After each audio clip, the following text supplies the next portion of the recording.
Assalamualaikum warahmatullahi wabarakatuh.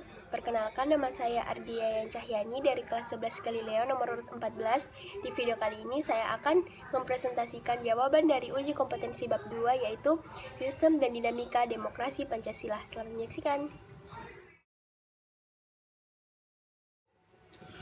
Nah, kata demokrasi ini berasal dari dua kata dalam bahasa Yunani, yaitu demos yang berarti rakyat dan kratos atau kratein yang berarti pemerintahan.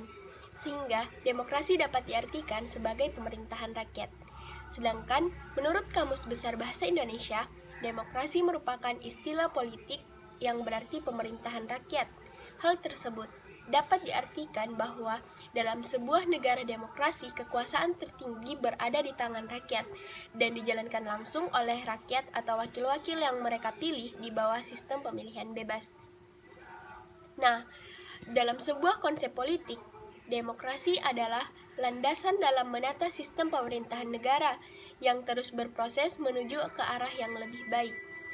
Dalam proses inilah rakyat diberi peran penting dalam menentukan atau memutuskan dalam berbagai hal menyangkut keputusan bersama dalam berbangsa dan bernegara.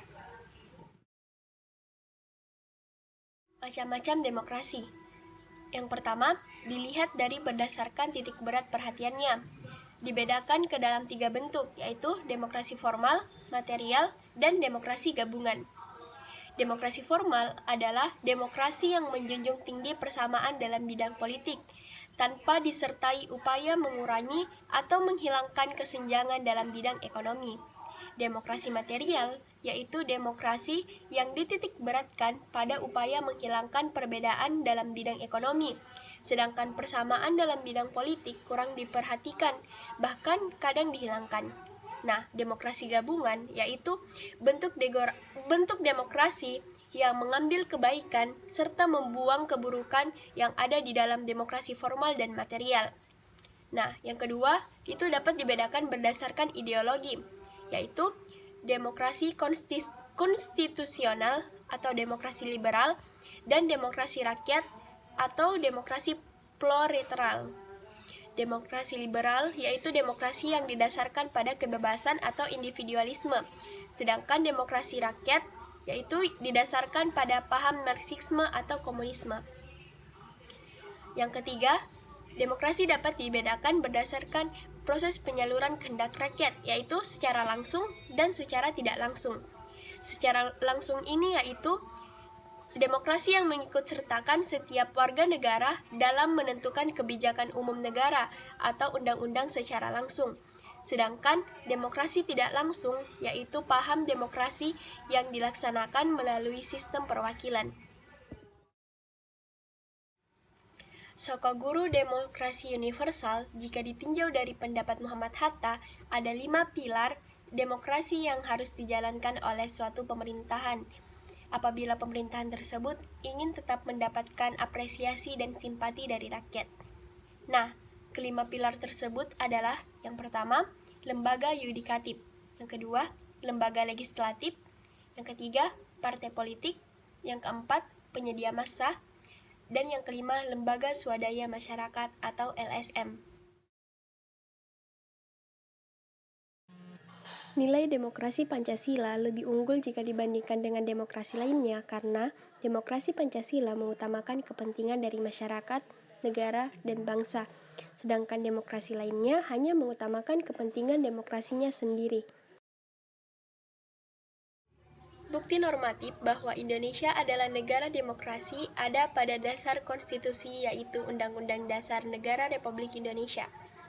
Hal tersebut dapat dilihat dari Undang-Undang Dasar 1945 Pasal 1 Ayat 2 yang berbunyi, kedaulatan berada di tangan rakyat dan dilaksanakan menurut Undang-Undang Dasar.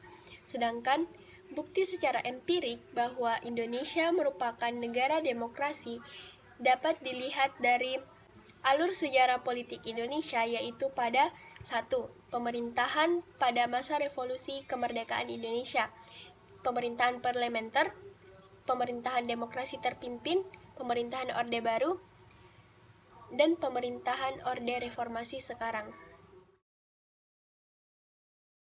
Beberapa prinsip yang dapat dilakukan dalam kehidupan sehari-hari untuk mewujudkan kehidupan yang demokratis adalah yang pertama, membiasakan diri untuk berbuat sesuai dengan aturan atau hukum yang berlaku.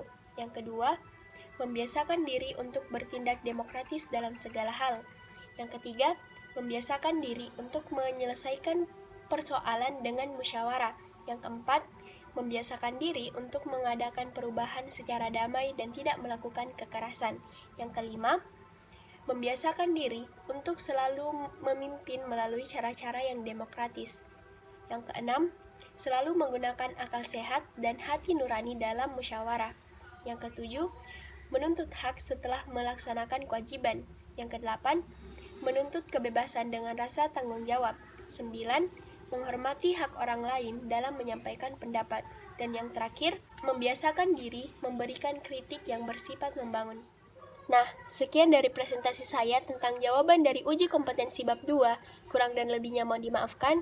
Wabillahi taufiq wal hidayah. Wassalamualaikum warahmatullahi wabarakatuh. Ya.